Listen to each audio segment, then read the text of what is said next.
For me, one of the biggest challenges, and Jakub kind of hinted on it, is the questions of scale. So how do the local, very small scale phenomena like individual posts and individual behavior affect the bigger system, because it's a very large and very complex system, and we observe effects that only appear at large scale. For example, emergent phenomena such as one type of content and not another type of content, which is a function of behavior of many people at the same time. So it's these questions of scale and coordination which are the main challenge, and where exactly in this spectrum should moderation occur? Is it on the individual post? Of course, if you post some kind of odious content, it should be removed.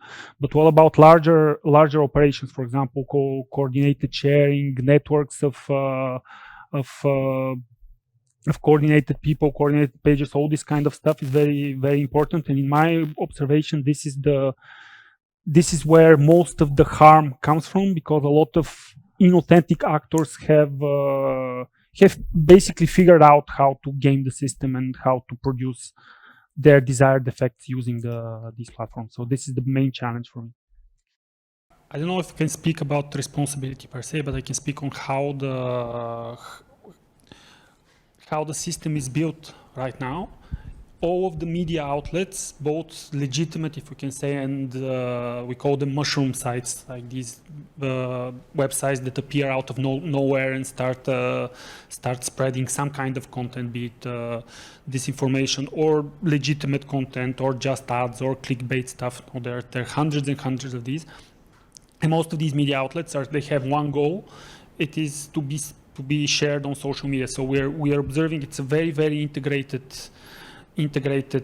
ecosystem with social media in the center. In Bulgaria, and it's quite unique on the global scale. In Bulgaria, Facebook is we can say it's the only social media that matters. In most countries, there is competition. Some people are on Twitter, some people are on Facebook, some people are on other platforms. Here in Bulgaria, Facebook is by far the most dominant media for communication and for content distribution.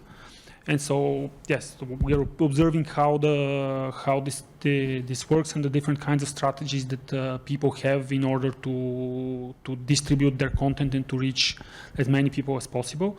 And again, the drum that I'm beating is the drum of inauthentic coordinated behavior, because basically if somebody has enough resources and has enough smarts and has one goal to show his content on a largest number of screens, we see different strategies that people manage to achieve their goal. When I open my phone, I have very dubious content that the platform says that's recommended for me. For example, this is the fruits of somebody's effort to make this, to boost inauthentically this kind of content. So yeah, I don't know about the responsibility. I know about how it works.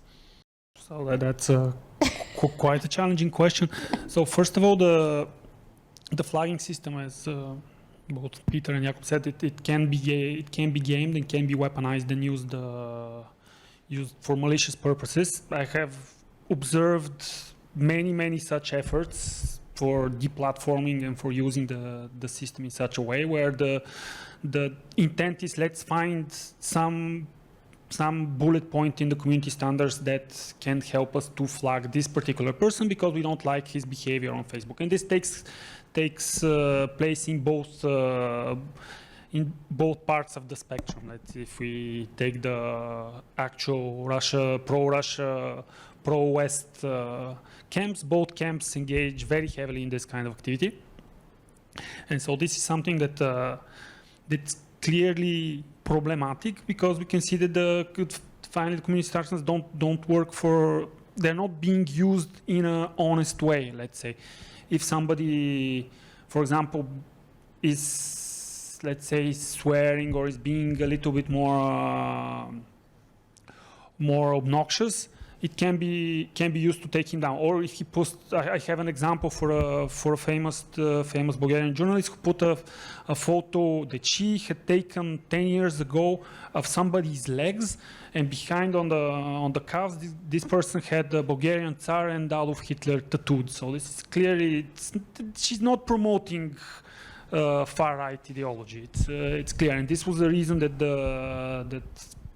the post was taken down, and then she was demoted for a week or something. So this is one part which is it's a challenge. I don't know how to address this. I think there are many smarter people than me that are working on how to address this, but it's something that should be put on the table. Yes, I forgot the other. There was another aspect about the.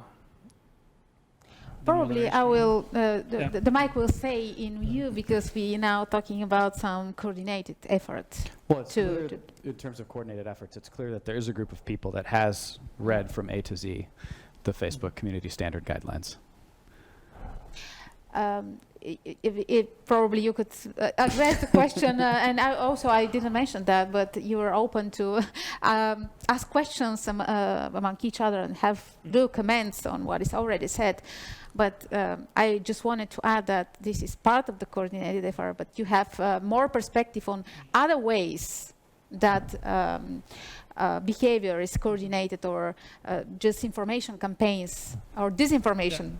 Campaigns are done. I remembered on the removal and moderation side, what I want to mention, that I have observation. Most of you know that there were several high-profile cases in Bulgaria, and here there is a clear problem of transparency. So I'll humbly disagree. There's a clear problem of transparency in some very high-profile cases where people were taken down, and the reason that they were taken down was never made public, and so this naturally brings a lot of speculation. So there's there's this whole efforts trying to paint the whole moderating system as if it's part of the.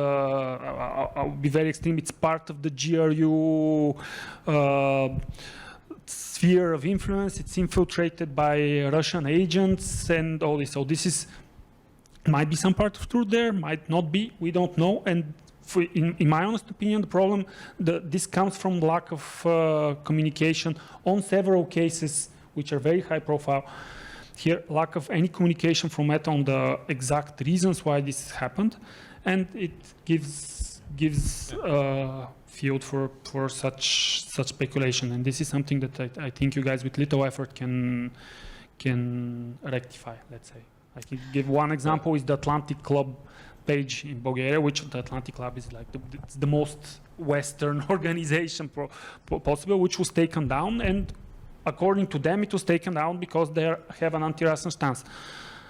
I do not believe that it's only this, but nobody knows. So this is clearly something that should be communicated better in the future.